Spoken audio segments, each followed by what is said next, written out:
시청자 여러분 안녕하십니까? 남북외창 시작하겠습니다. 윤석열 대통령이 한미일 정상회담과 나토 확대 정상회의에서 북핵 대응을 위한 국제사회의 공조를 촉구했습니다. 대통령실은 한미일 삼각공조를 복원하고 경제 안보 협력을 강화했다고 평가했는데요. 하지만 북한과 중국의 반발을 어떻게 풀 것이냐 하는 과제도 안게 됐습니다.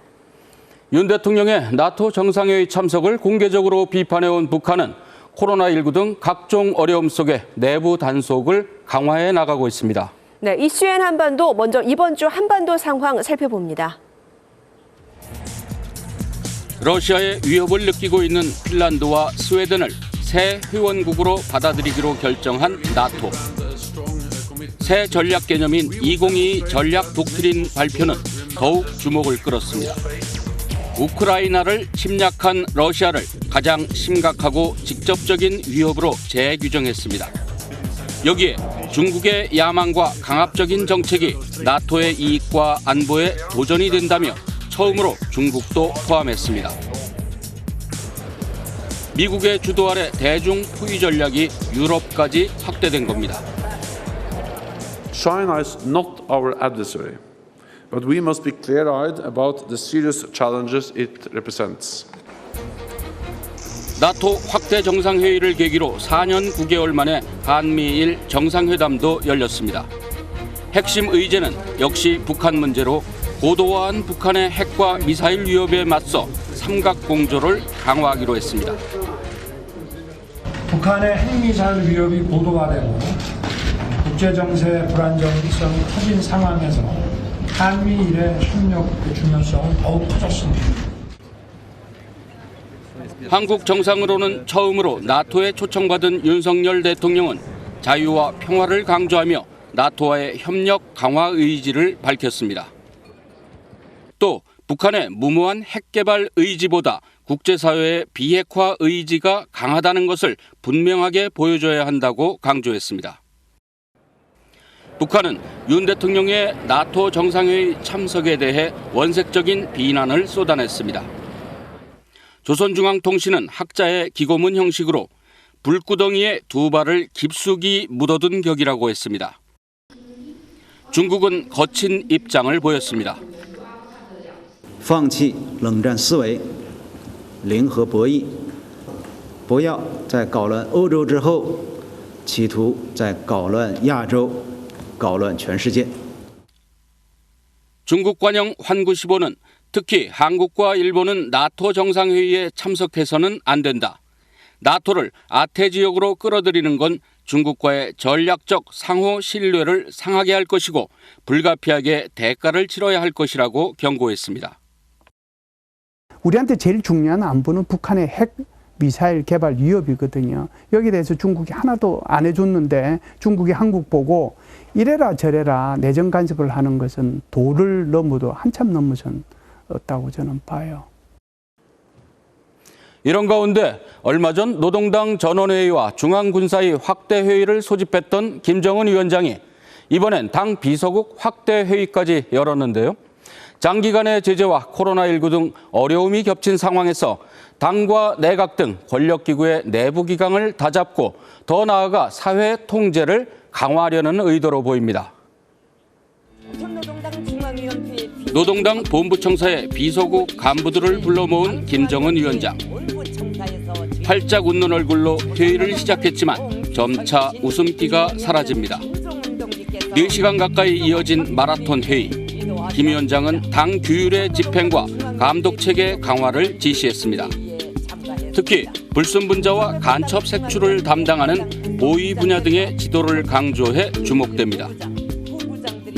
보위, 안전, 사법, 검찰 부문 사업에 대한 정책적 지도를 강화하며 당을 중심으로 사회 통제를 더 강화하겠다는 뜻으로 보입니다. 지난달에 2차례 열린 노동당 비서국 회의를 통해 내부의 어려운 상황에 적극 대응하겠다는 의도도 있다는 분석입니다. 이렇게 큰 문제들을 가지고 긴 시간을 들려기보다는 아주 적시적소에 빨리 정책 결정을 해가지고 정책의 효율성과 경제성을 높이는 방향으로 가려면 비서국을 좀 이제 활용을 좀 많이 해야 되지 않겠는가. 언제 해도 이상하지 않다는 핵실험은 아직 진행하지 않고 있고 탄도미사일 발사도 잠잠한 상태. 하지만 코로나19와 장마, 폭우가 지나면 언제든 전략적 도발에 나설 것이란 전망이 나옵니다. 지난달 21일 우리가 누리호를 발사한 날 북한의 조선중앙TV는 6년 전 쏘아올린 광명성 4호에 관한 기록 영화를 또 방영했습니다. 네, 누리호 발사 성공에 대해 직접적인 평가나 입장을 내보이진 않고 우리는 이미 그런 성과를 거뒀다고 하는 듯 북한의 우주과학기술을 선전한 걸로 보입니다.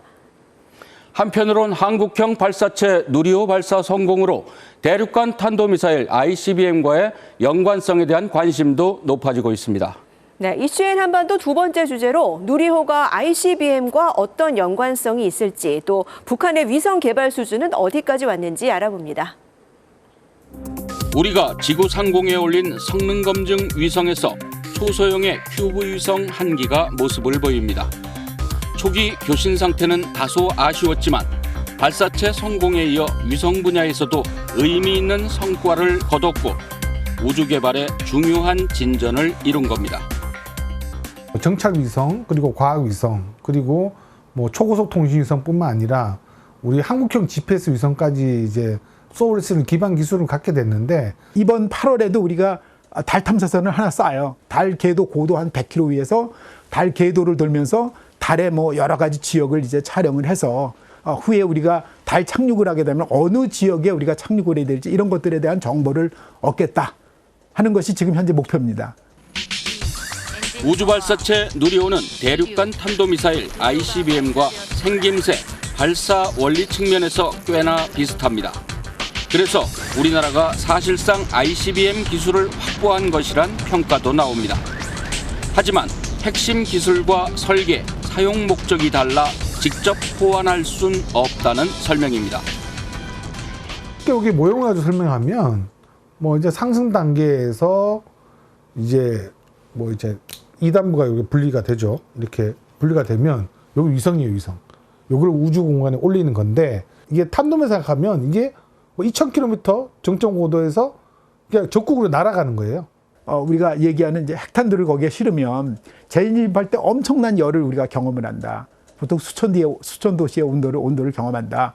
그다음 엄청난 그런 진동 이런 걸 경험을 하기 때문에 이거를 견디고 탄두가 살아남아서 바로 지표를 때려야 우리가 적을 공격할 수 있는 겁니다. 그렇다면 평화적 목적의 우주 개발을 내세우며 우주 진출 의지를 밝혀온 북한의 기술 수준은 어떨까? 1998년 대포동 1호 로켓에 실은 광명성 1호를 시작으로 2016년 광명성 4호까지 6번 인공위성을 쏘아 올렸습니다. 이 가운데 2기가 궤도에 진입했지만 제대로 작동하지 않았다는 평가입니다. 2012년 12월에서 그 다음에 2016년 2월에 광명성 4호 위성을 쐈을 때 4호 위성을 또 보여줬어요. 영상으로 보여줬는데 2개를 비교하면은 기술에 3년 지나서 기술의 진전이 거의 없었어요. 그냥 우주 공간을 돌아다니는 그런 쓰레기를 만든 거지. 그걸 가지고 위성이라고 보기에는 좀 무리가 있는 거죠. 북한은 올해 2월과 3월 탄도미사일 추진체를 이용한 시험 발사를 진행하며 정찰 위성을 위한 것이었다고 주장했습니다. 증거라며 지구 사진도 공개했습니다. 하지만 인공위성도 아닌 정찰 위성용 광학 장비를 그것도 한 번 쏠 때마다 천문학적인 비용이 드는 탄도미사일에 달아 실험했다는 주장은 설득력이 없습니다. 그 단번에 모니터되는 사진을 가지고 위성 개발이라고 주장을 하고 있는 거예요. 페이크입니다. 그러니까 북한은 제대로 위성을 이제 우주 공간에 올릴 생각은 없는 것이고요. 따지고 보면 ICBM 개발을 평화적 목적의 위성 개발로 포장을 하고 있는 거죠. 김정은 위원장은 지난 3월 우주개발국을 현지 지도하며 우주 환경 시험 시설을 구축하라고 지시했습니다. 위성의 우주 환경에 대한 검증은 지상의 우주 환경 시험 시설에서 진행하는데 북한은 아직 없다는 얘기입니다. 그리고 그걸 보고서 제가 뭘 느꼈냐면 그러면 지난 2012, 16년에 발사한 위성도 환경시험도 제대로 못했구나. 만일에 제재를 안 받는다 그러면 북한도 굉장히 빠른 속도로 위성 기술을 발전시킬 수 있어요. 왜냐하면 지금은 워낙에 뉴스페이스가 발전을 해가지고 저비용의 부품들이 다 나와 있습니다. 자기들이 원하면. 근데 그걸 못 사는 거죠. 종합적으로 볼 때 북한은 제한된 자본과 기술력 탓에 위성 운용 능력을 이른 시일 안에 확보하기가 쉽지 않습니다. 그러나 북한의 역량을 결코 과소평가해선 안 된다는 경계의 목소리도 있습니다. 북한이 이렇게 발표하는 것을 보면요, 이것이 그 시일의 차이는 있을지 모르지만 적어도 한두 달, 길게는 뭐 1, 2년 그때를 되돌아보면 그때 북한이 발표한 것은 거짓은 아니었다. 이렇게 저는 생각을 해요. 그것이 어느 정도 자신감이 생겼을 때, 그리고 틀림없이 해킹할 거예요. 그걸 통해서 기술 확보가 되면 북한이 정찰위성 발사할 겁니다. 이런 가운데 우리는 1조 2,200억 원을 투입해 고해상도 군사용 정찰위성 5기를 개발해 2024년까지 전력화할 계획입니다. 또 초소형 정찰위성도 개발하고 있습니다. 우주 개발과는 별개로 남북의 군비 경쟁이 우주로까지 확대되는 분위기입니다.